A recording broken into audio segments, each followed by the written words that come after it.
그리스도의 위대한 탄생이라는 제목으로 말씀을 전합니다. 여러분 동탄역 근처를 다녔는지 모르겠는데 그 근처를 지나다 보면 상가들이 많이 있지 않습니까? 거기 보면 재밌는 간판이 하나 있습니다. 그 간판 이름이 혹시 뭔지 아십니까? 저는 재밌었는데 여러분들은 재밌었는지 모르겠습니다. 위대한 탄생이라는 간판입니다. 보셨습니까? 네. 그 간판을 달고 있는 업종이 뭔지 아십니까? 네, 산부인과가 되겠습니다. 네. 혹시 조용필과 위대한 탄생을 생각하는 분들은 옛날 사람들입니다. 원래도 우리 교회에서 몇 명의 아이들이 또 태어났죠, 그죠? 아이들이 바글바글 합니다. 오늘도 하나 태어났습니다. 우리 강상현 집사의 셋째 아이가 태어났어요. 아이를 낳으려면 셋을 낳는 거 나쁘지 않다고 생각합니다. 아침 8시에 셋째 아이가 태어났어요. 사진을 찍어서 보냈더라고요. 너무 기뻤습니다. 아이가 태어나면 온 집안이 축제입니다. 생명의 기운이라는 건 어떤 말로 표현할 길이 없죠. 굉장히 경이롭죠, 그죠? 저도 첫째 아이가 태어났을 때 그 얼굴을 보는데 눈물이 핑 돌더라고요. 이상한 어떤 느낌이었어요. 여하튼 이 출산의 소식을 알리기 위해서 그때는 남편이 어떻게 합니까?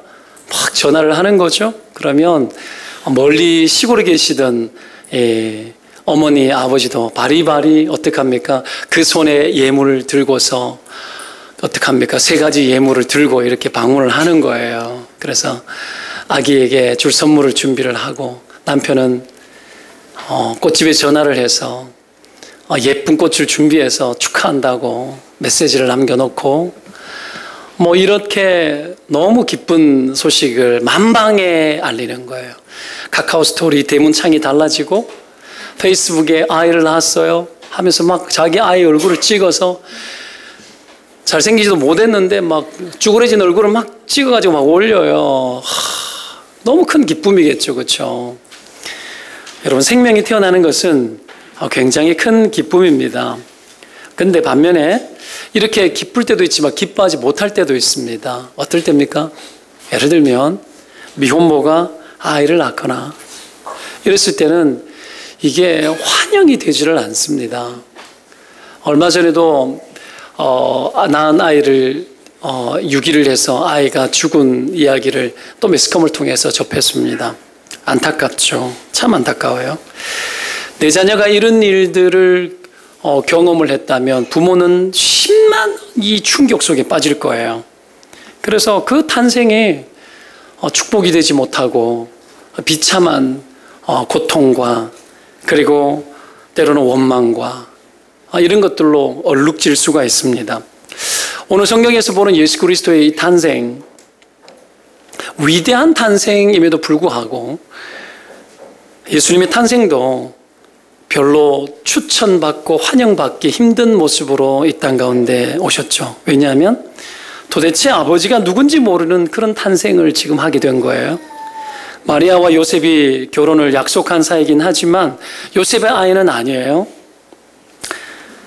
그런 상황에서 요셉이 이 상황을 맞닥뜨렸을 때에 멘붕이죠. 완전 멘붕. 그렇죠? 내가 약혼했고 이스라엘의 약혼은 결혼과 다름이 없어요. 때문에 여러분 약혼을 하면 남편이었어요.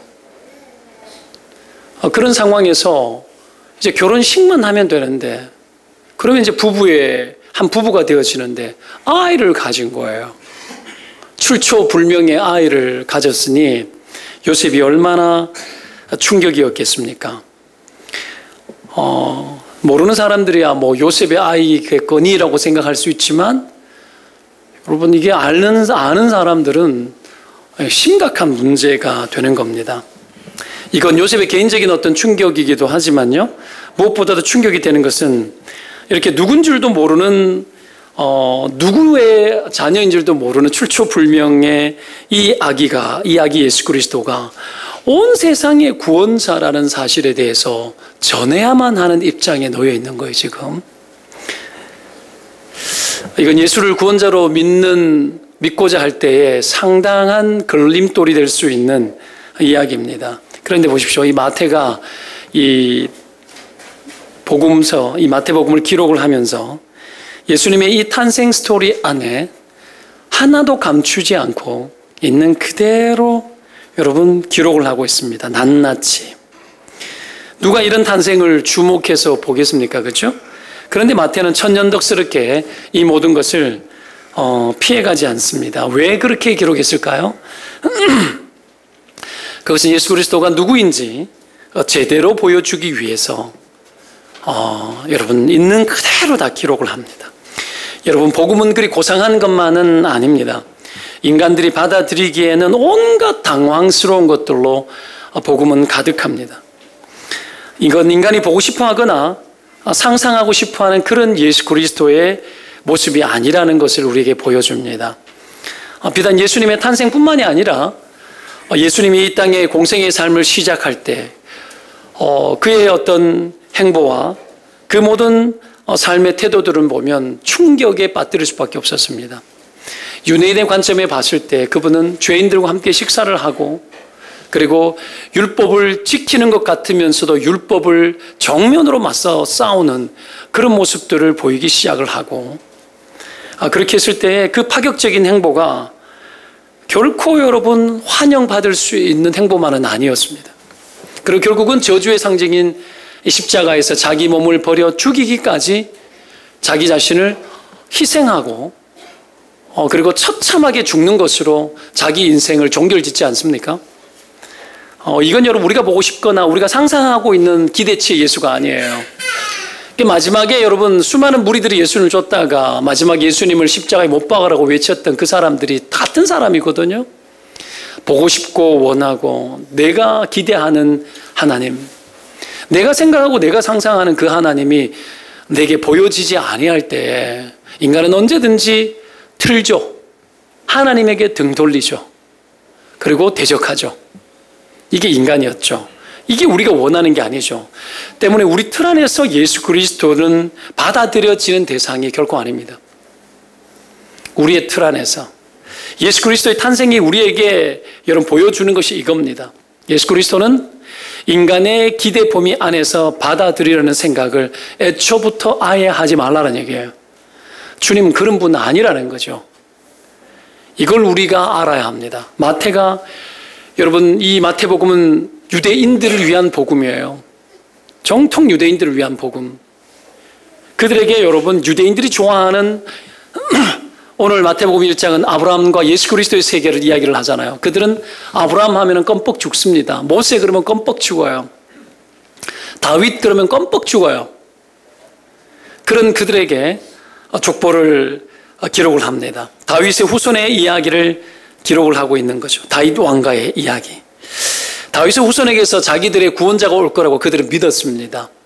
그런데 그들이 믿었던 그 구원이라는 것은 우리가 생각하고 있는 죄에서의 구원이 아니라 이스라엘의 왕권을 회복하고 강력한 초강력 대국을 이뤄내는 어떤 가문의 이 다윗의 가문, 그것도 왕가의 우리로 따지면 여러분 족보의 일렬로 내려오는 여러분 적통으로 뭔가 아기 예수 그리스도가 우리가 원하는 방식으로 왕궁 안에서 태어나서 그리고 강력한 힘을 가지고 팍스 로마가 이루어진 것처럼 여러분 이 팍스 유대를 기대했을 수 있어요. 강력한 나라, 강력한 왕권을 가지고 있는 여러분 그런 구원자, 그리고 로마의 압제에서 이겨내고 전쟁에서 승리하는 그런 멋진 과거 다윗의 행보를 걸어갈 만한 여러분 그런 어떤 나라를 기대하고 있었습니다. 그런데 마태가 어떻게 해요? 이 족보 이야기를 기록을 하다가 갑자기 폭탄을 터뜨리죠. 구원자가 멋진 구원자가 와야 되는데 처녀의 몸에서 태어난 사생자가 온 인류를 구원한 메시아라고 마태는 기록하기 시작을 하는 거예요. 여러분 멋지게 족보 이야기를 시작할 때 유대인들은 아마 기대했을 겁니다. 설레이면서 여러분 이 첫 부분을 보면서 기대했을 겁니다. 근데 받아들이기 힘든 그 이야기를 기록하죠. 18절을 우리 함께 읽어보도록 하겠습니다. 18절 시작.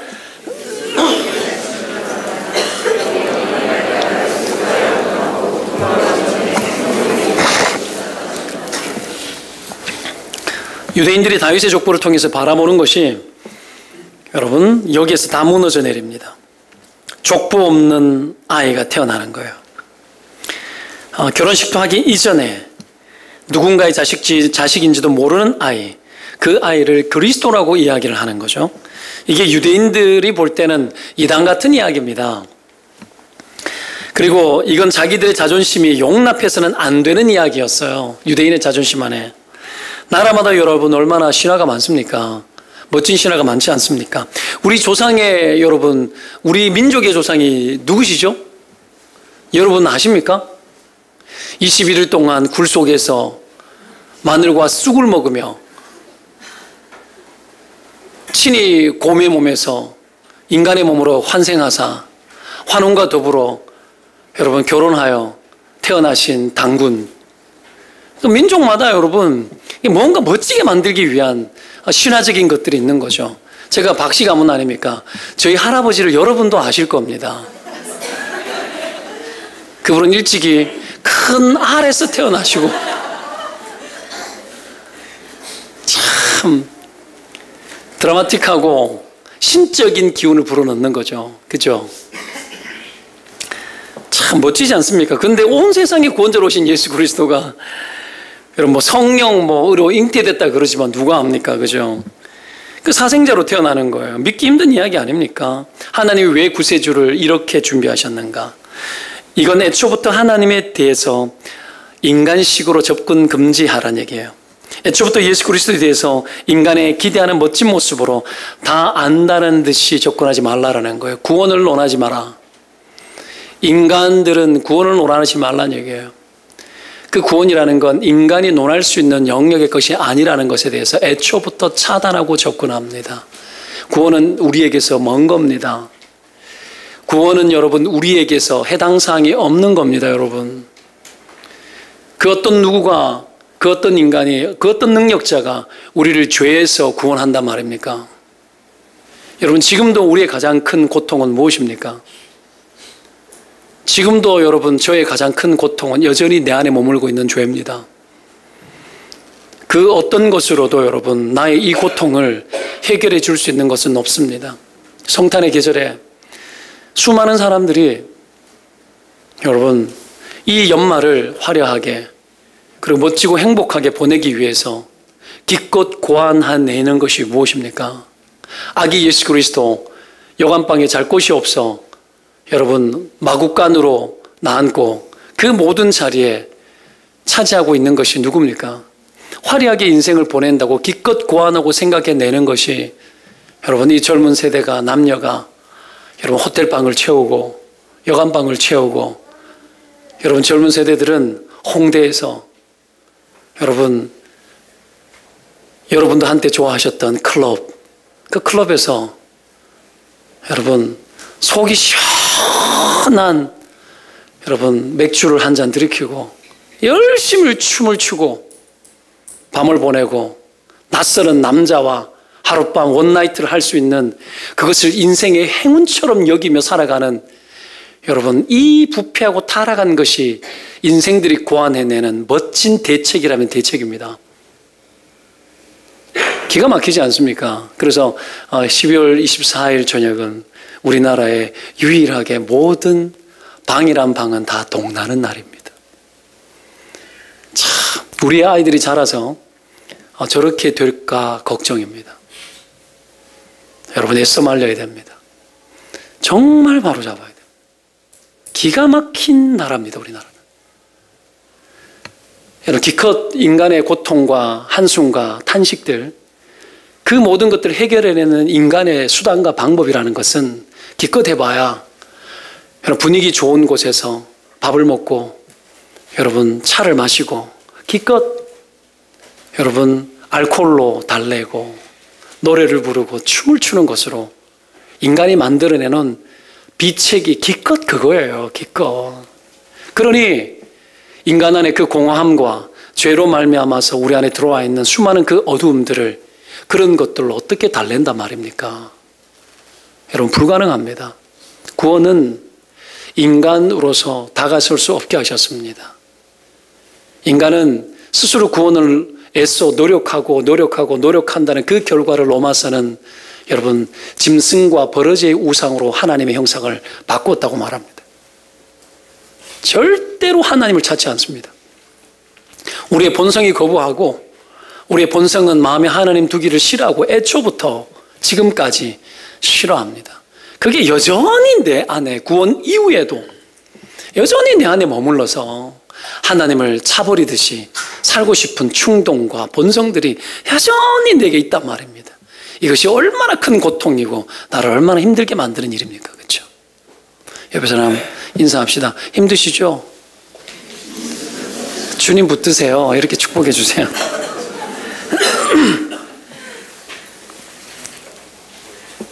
그래서 여러분 인간의 상식 속에 이런 식으로 예수님이 오는 것에 대해서 이게 받아질 법한 이야기입니까? 이게 아니죠. 예수 그리스도가 성령으로 잉태되었다고 본문에 기록을 하죠. 사람이 태어났는데 성적인 관계없이 하나님의 성령으로 특별하게 임신이 되었는데 하나님의 신이 여자의 난소에 여러분 결합되어서 생명이 잉태되어진 거예요. 그것도 신비로운 것은 태초 이전부터 계셨던 예수 그리스도가 그 속에 잉태되신 거예요. 모든 인간은 창조됩니다. 하나님이 모태에서 부모의 사랑을 통해서 아이가 잉태될 때 하나님은 그 영혼 하나하나를 창조하시지만 예수님은 영원부터 계셨던 분이 그 속에 인간의 자기 형상을 깨뜨려서 인간이 되신 거예요. 무엇 때문에요? 인간으로서는 도달할 수 없는 구원의 문제를 해결하기 위해서 오신 거예요. 천지를 지으신 분께서 가당치 않는 일들을 실행하신 거죠. 놀랍게도 예수 그리스도는 여러분 한 눈에 보이지도 않는 그 세포로 이 땅 가운데 인간의 몸을 입기를 순종하시고 결정하셨어요. 그런 분이세요. 여러분 범접할 수 없는 구원의 세계에 우리 주님께서 여러분 다가서신 거죠. 말이 안 되는 이야기 아닙니까? 여러분 이 일이 아니면 인간에게 구원이 있을 수 없는 거예요. 이게 하나님의 최고의 아이디어 중에 하나예요. 그리고 그 다음에 최고의 아이디어가 뭡니까? 십자가에서 죽으심으로 인간의 구원을 취하시는 것이 하나님, 세상이 저주로 했던 그곳에서 하나님의 최고의 지혜를 하나님께서는 부여하셨습니다. 이것이 하나님의 아이디어였죠. 우리가 생각할 때는 그러잖아요. 뭐 좀 다른 방식으로 오면 좋잖아요. 그죠? 뭐 꼭 굳이 이래야 됩니까? 뭐 이 모양 저 모양 다른 방식으로 오셔가지고 인간의 죄를 사해주면 좋지 않겠어요? 근데 인간의 그 어떤 상상에 1도 미칠 수 없도록 하나님 하셨어요. 아무도 여러분 인간의 몸으로 오는 것에 대해서는 아무도 상상할 수 없는 거예요. 오직 하나님의 지혜 안에서 하나님께서만 아시는 대로 여러분 잉태케 하시는 이 놀라운 신비와 그 지혜 속에 구원을 여러분 계획하신 거죠. 여러분 때문에 하나님의 구원을 이루는 일에 인간의 개입과 공로 그 어떤 상상마저도 하나님은 불허하십니다. 21절을 보시기 바랍니다. 21절 보겠습니다. 같이 읽습니다. 시작. 아들을 낳으리니 이름을 예수로 하라.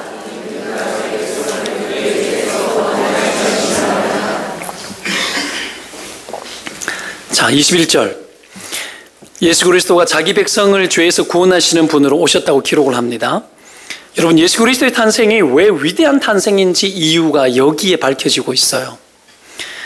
이 어린 아기 예수 그리스도가 이런 존재라는 것에 대해서 그 어떤 인간도 상상하지 못하죠. 그러나 이것을 아는 자는 예수 그리스도의 이 오심과 이 탄생이 얼마나 위대한 탄생인지 여러분 알게 됩니다. 요셉이 마리아를 잉태하고 마리아가 잉태했다는 소식을 듣고는 어떻게 합니까? 다른 사람을 통해서 들었던 것 같아요. 마리아에게 직접 들었든지 먼저는 그렇게 들었을 거예요. 그 듣고는 여러분 이혼하려고 했어요. 이혼.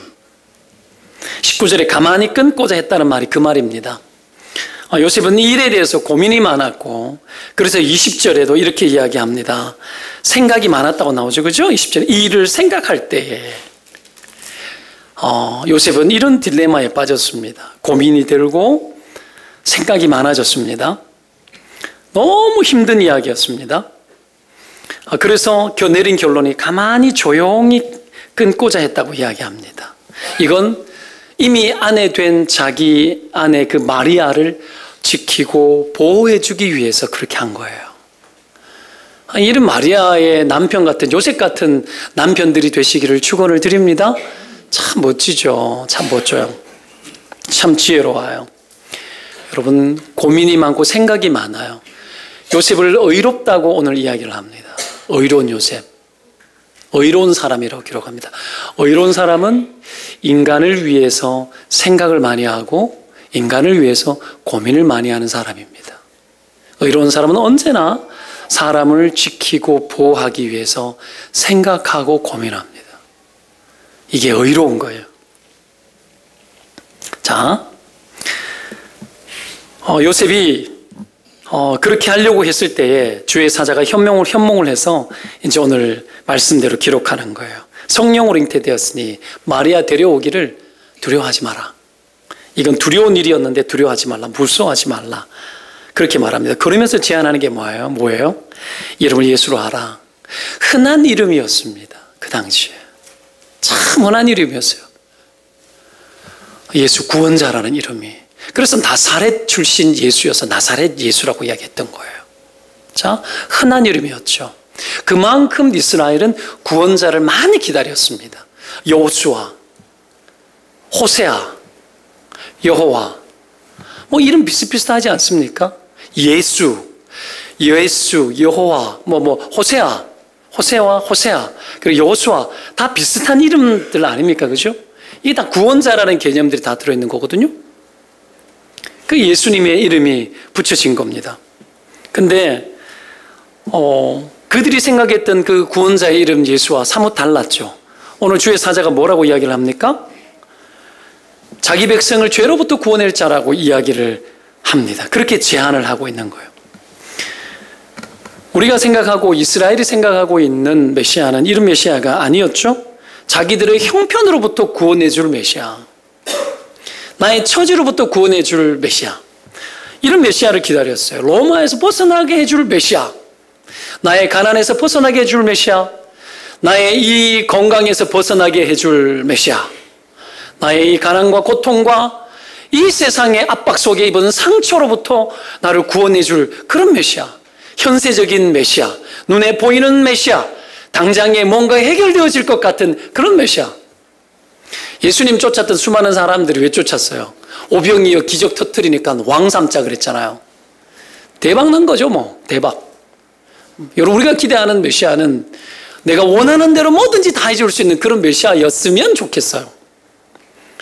그냥 기도하면은 다 응답해주고, 여러분 다 합격시켜주고, 승진시켜주고, 여러분 좋은 학교 보내주고, 막 좋은데 장가 시집 가고, 애를 낳았는데 완전 옥동자 귀공자고, 완전 잘생겼고, 막 기도했는데 키가 175까지 막 여자가 막 자라줘서 슈퍼모델 막 되게 해주고, 막 이런, 여러분 마치 우리가 꿈꾸는 것은 환각 상태, 우리가 원하는 이 환상 같은 것들을 실현해 줄 수 있는 그런 메시아잖아요. 근데 오늘날 이 시대를 살아가는 사람들이 하도 고통이 많고 하니까 이런 것들을 꿈을 꾸지만 좀 더 잘 살 수 있는 기가 막힌 방법을 꿈꾸고 있지만, 여러분, 예수 그리스도는 그런 왕으로 오시지 않았습니다. 우리가 꿈꾸는 현세적인 그런 메시아로 오지 않았죠. 어떤 누구도 관심 갖지 않는 그 일을 위해서 예수 그리스도가 왔어요. 이 백성을 죄에서 구원한다라고 이야기하고 있는 거예요. 근데 여러분, 요셉은 여기에 눈이 열렸어요.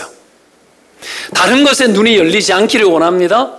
오늘날 이 시대를 살아가는 모든 신자들, 하나님의 사람들의 눈은, 우리의 초점과 우리의 관점과 우리의 눈은 이 현세적인 삶을 멋지게 보내는 것에 관심 있는 것이 아니라 이 세상에 수많은 사람들이 살아가고 있고 우리가 부러워하는 그 많은 대상들이 있지만, 그럼에도 불구하고 우리의 눈은 이 세상에 존재하는 모든 고통의 원인이 우리가 가지고 있는 끊어지지 않는 죄의 문제라는 것에 대해서 우리의 초점과 우리의 눈과 우리의 관심이 있기를 주의 이름으로 축원드립니다.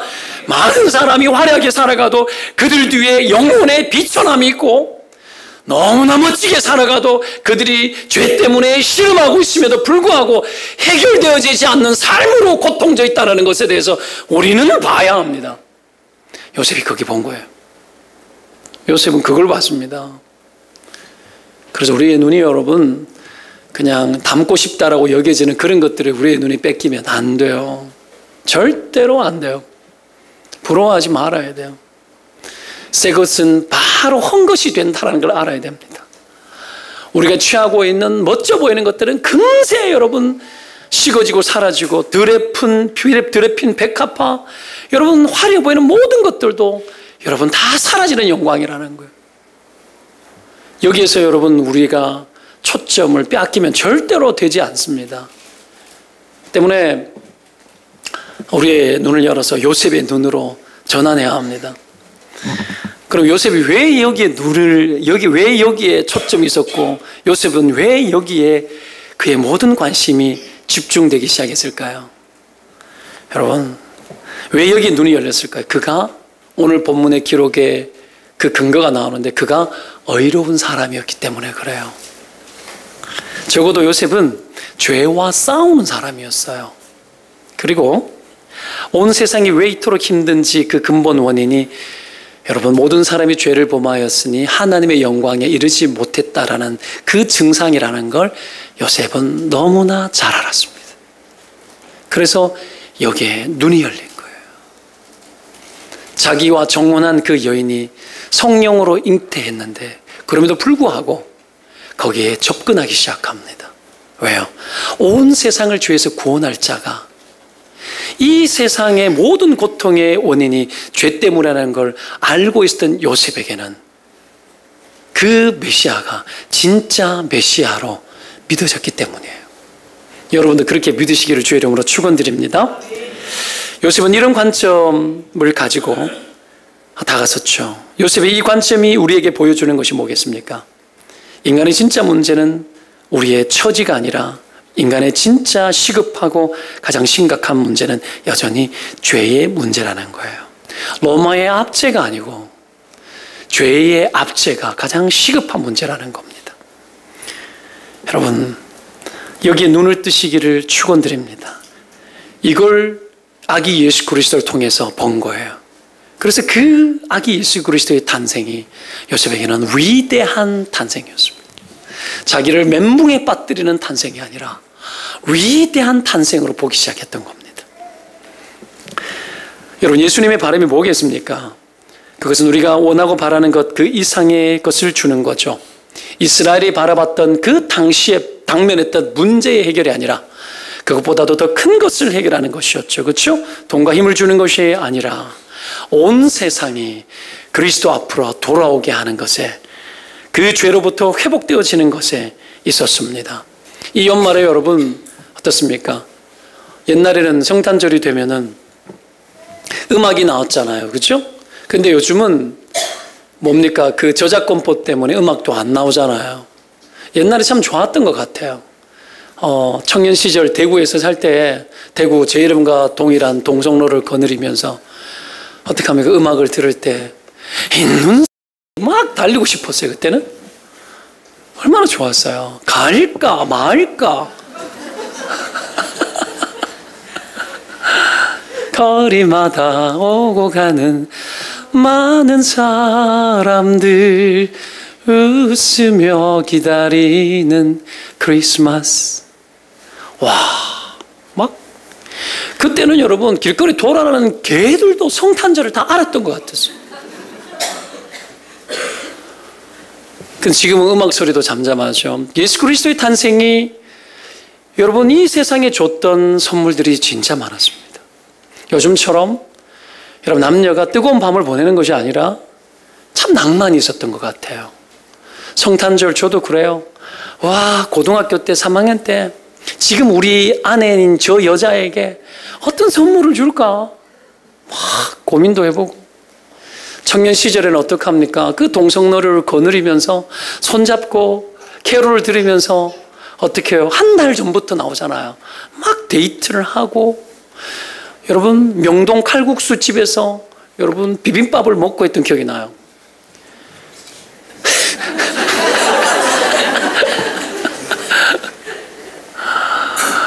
와, 너무 멋지잖아요. 그죠?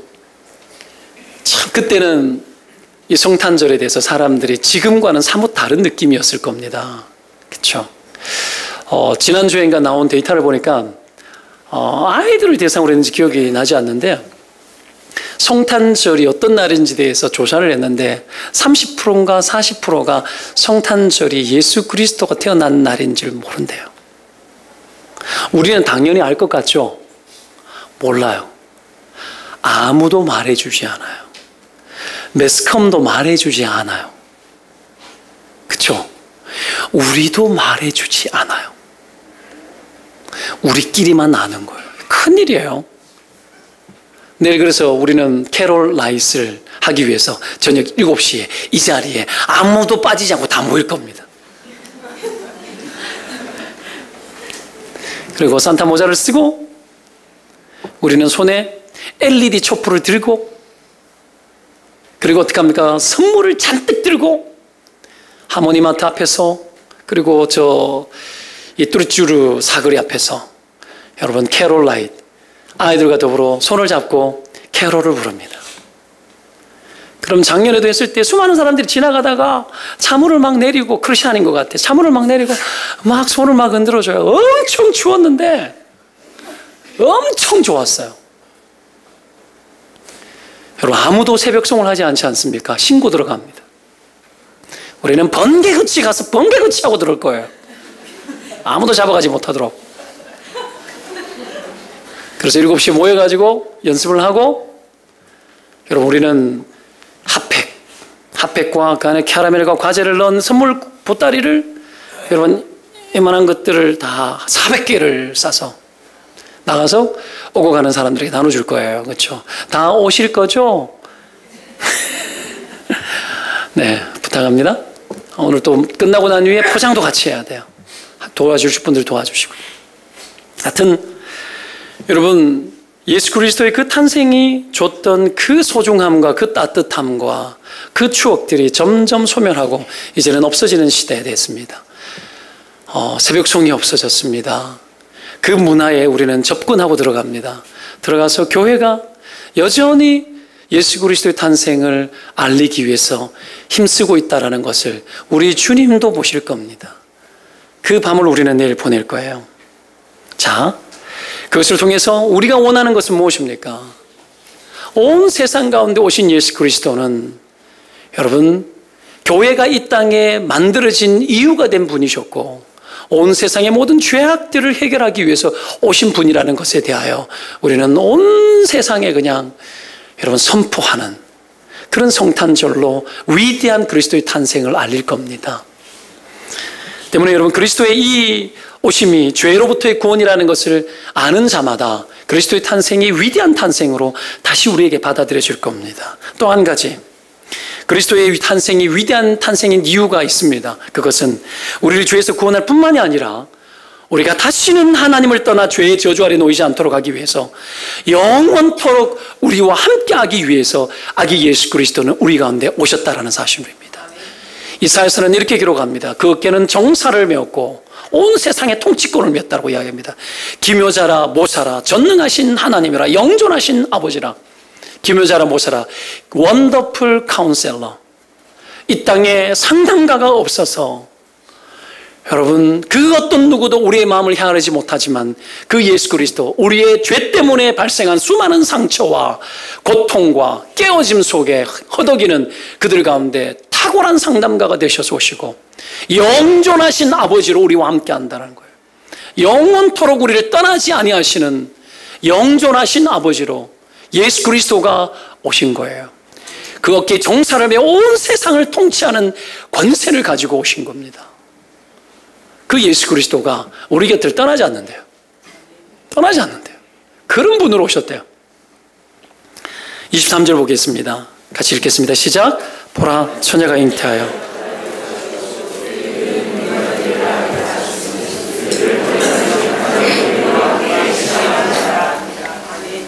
예수 그리스도의 이름의 또 다른 이름은 임마누엘이었습니다. 하나님 우리와 함께 계시다. 예수님의 이름이 여러 가지지만 왜 이름을 또 임마누엘이라 하셨느냐 하면 아예 이름이 임마누엘이지 않습니까? 이렇게 하신 이유가 뭐예요? 이름에 모든 것을 다 거셨기 때문이에요. 예수 그리스도라는 그 이름에 당신의 모든 것들을 다 거셨습니다. 그 이름에 죄 많은 인생을 결코 다시는 떠나지 아니하리라. 그들과 함께하리라. 결심하고 그 이름을 임마누엘로 여러분 정하시고 오신 겁니다. 이스라엘은 여러분 하나님의 특별한 사랑을 받은 선민이었잖아요. 그렇죠? 선택받은 민족. 그래서 굉장히 오만하고 굉장히 교만해요. 아직도 신재성 목사님이 이스라엘을 이번에 선교 비전 트립차 다녀왔었지 않습니까? 30일 날 다음 주일에 오후에 1시 반에 이 비전 트립 보고회를 1시간 반 정도 갔습니다. 저는 이스라엘 복음화 하는 것에 대한 어떤 그런 비전이 있습니다. 비전이 있는데 우리가 목사님 다녀오고 난 후에 듣고 싶은 이야기 귀퉁이로 들었긴 했겠지만 다시 한번 제대로 좀 듣는 시간을 가지려고 합니다. 그래서 좀 함께 해주셨으면 좋겠고요. 이스라엘이라는 민족은 굉장히 자만 같은 믿음이 있었습니다. 선택받았다라는 거죠. 심지어는 굉장히 미신적일 만큼 그들은 하나님 향한 믿음이 있었습니다. 한 번 선택받았으니 망하지 않을 것이고 버림받지 않을 거라고 생각했습니다. 그러나 과연 그렇습니까? 하나님이 이스라엘을 선택하여서 제사장 나라라는 얘기는 제사장이 하는 일은 죄인이 하나님을 만나도록 해주는 역할을 했는 건데 이스라엘이 그 역할을 하라고 불러주었는데 그 역할을 하지를 못하고 택함을 받았다라는 착각과 오만함에 빠지고 그것 때문에 부패하고 타락하여 제사장 나라의 기능이 아니라 자기들의 구원마저도 감당할 수 없는 타락한 민족이 되었죠. 그래서 역사 속에서 바벨론의 포로로 잡히고 여러분 아수르와 페르시아와 여러분 온갖 세계 열강들 속에 끼어서 부패하고 타락한 그들의 결과를 보게 된 거죠. 망합니다. 그리고 여전히 로마의 압제 아래 그들은 지배를 당하고 있는 역사의 흐름 속에 있었습니다. 그런데 그들은 보십시오. 그럼에도 불구하고 망하지 않을 거라 생각했어요. 선지자들은 평안하다라고 거짓된 여러분 예언을 하고 바른 예언을 했던 선지자들은 죽이고 그렇게 오만하고 악했습니다. 여러분 그런 그들 심지어는 역사 속에 기록이 남지만 여러분 법궤를 들고 나가면 무조건 전쟁에서 이긴다라고 착각하고 살았습니다. 하나님이 그들의 미신 덩어리가 되었고 그것 때문에 그들은 결국은 역사 속에서 패망했습니다. 여러분 죄를 짓고 망하지 않을 자가 없습니다. 죄의 삭은 사망입니다. 악인의 꾀는 망하리로다. 악은 망하게 되어 있습니다. 이 땅에서 잘 될지 몰라도 하나님은 그 인생과 그 영혼을 여러분 망가뜨립니다. 하나님 없이 죄 지으면서 잘 되어지는 것은 잘 되는 것이 아니라 버림받은 겁니다. 하나님이 손대지 않는 것은 버림받은 겁니다. 손을 대어야지 됩니다. 하나님의 사랑을 믿는 신자들은 그래서 이스라엘이 그래서 망한 이유는 하나님의 긍휼과 신실함과 그 사랑이 그들 가운데 남아 있었기 때문에 그들을 때리고 망하게 하고 그 속에서도 의로운 자를 남겨서 오히려 이방 나라 안에서 보호하고 지키셔서 다시 이스라엘로 돌아오게 하시고 그 하나님의 원대한 생각과 꿈들을 누가 다 한단 말입니까? 하나님 그렇게까지 하셨습니다. 그런 이스라엘 그들이 망했을 때 그들은 완전히 멘붕에 빠져 엄청난 충격에 빠지죠. 있을 수 없는 일이 일어났기 때문입니다. 여러분 이스라엘은 나라가 망한 그 오랜 세월 동안에 하나님이 과연 계신지에 대한 그 어떤 기대도 하기 힘들었습니다. 그 속에서 죄에 대해서 돌이키고 하나님의 긍휼을 구하는 절박함을 가진 자들이 오늘 요셉과 같은 자들이 있었습니다. 하나님이 함께하는 민족이라는 최소한의 자존심도 지켜지지 않는 그 형편 때문에 그들은 너무나 고통을 당했죠. 선민 이스라엘이 그 지경이 된 것에 대해서 그들은 너무나 고통스럽고 괴로웠습니다. 여러분 그럴 때 하나님께서 그런 이스라엘과 함께하기 위해서 그런 이스라엘뿐만이 아니라 그들이 감당하지 못했던 여러분 온 세상의 구원자의 역할을 감당하는 제사장의 역할을 감당하는 그 일들을 예수 그리스도 오심으로 그들 가운데 다시 시작하고 하나님이 그들을 떠나 버림받았다고 생각했던 수많은 참패의식을 다시 회복시키셔서 영원토록 그들을 떠나지 않는 분으로 영존하신 아버지로 아기 예수께서 다시 그들 가운데 왔다라는 이 소리를 여러분 요셉이 들은 거예요. 그러니 요셉의 눈이 또 열립니다. 영원토록 떠나지 아니하시고 우리와 함께 하시는 하나님. 언제든지 죄를 지으면 하나님의 영이 그들을 떠날 수밖에 없었던 이스라엘의 역사 속에 역사를 그들은 이제는 다시는 두 번 다시 경험하지 아니하고 영원토록 그들과 함께하는 영존하신 그 아버지를 그들은 다시 한번 보게 되는 겁니다. 오늘 여러분 요셉이 여기에 눈이 열린 거예요. 이 소식을 들은 거예요. 그러고 난 후에 요셉이 오늘 하는 게 뭡니까? 24절을 읽겠습니다. 24절 시작. 요셉이 잠에서 깨어 일어나 주의 사자의 분부대로 행하여 그의 아내를 데려왔으나 아들을 낳기까지 동참하지 아니하더니 나음의 이름을 예수로 하니라. 잠에 깨자마자 그는 마리아를 데려옵니다. 와! 여러분, 복음의 눈이 열리면 감당합니다. 복음의 눈이 열리면 내가 원하는 것들을 내려놓을 수 있습니다. 하나님의 뜻이 내게 보이기 시작하면 내가 꿈꾸는 것들 여러분 접을 수 있습니다. 즐거운 신혼, 꿈꿨던 화려함, 자기 아이가 여러분 아닌 아이를 길러내야 되는 그 부담이 있음에도 불구하고 받아내고 감당합니다. 이게 요셉의 순종이었습니다. 사랑하는 여러분, 이 성탄의 계절에 우리가 환영하고 데려오고 싶고 우리가 받고 싶고 우리가 가지고 싶은 것은 무엇입니까? 연말 보너스 대잔치를 받고 싶으십니까? 연말 내 남편이 내 아내가 뭐 성탄절이라고 뭐 올해도 수고했다고 뭐 다이아몬드 가락지라도 하나 가지고 오기를 기대하고 있습니까? 여러분, 예수 그리스도가 없다면 다 없는 겁니다.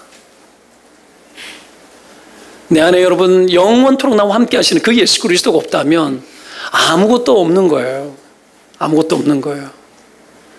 이 성탄의 계절에 호텔에서 맛있게 먹는 여러분 정말 분위기 좋은 그 음식이 여러분의 혀를 즐겁게 하고 배를 즐겁게 할 줄은 몰라도 여러분의 영혼까지 즐겁게 할 수는 없는 겁니다.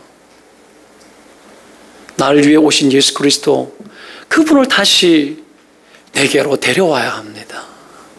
놓칠 수 있습니까? 조용히 끊으려고 했다가 황급히 다시 맞아들이는 요셉을 보십시오. 우리가 무엇을 향하고 있습니까? 하나님에게서 끊어질지라도 내게 주어지는 영광이 있다면 그것 취하기 위해서 끊임없이 우리의 마음은 움직여지지 않습니까?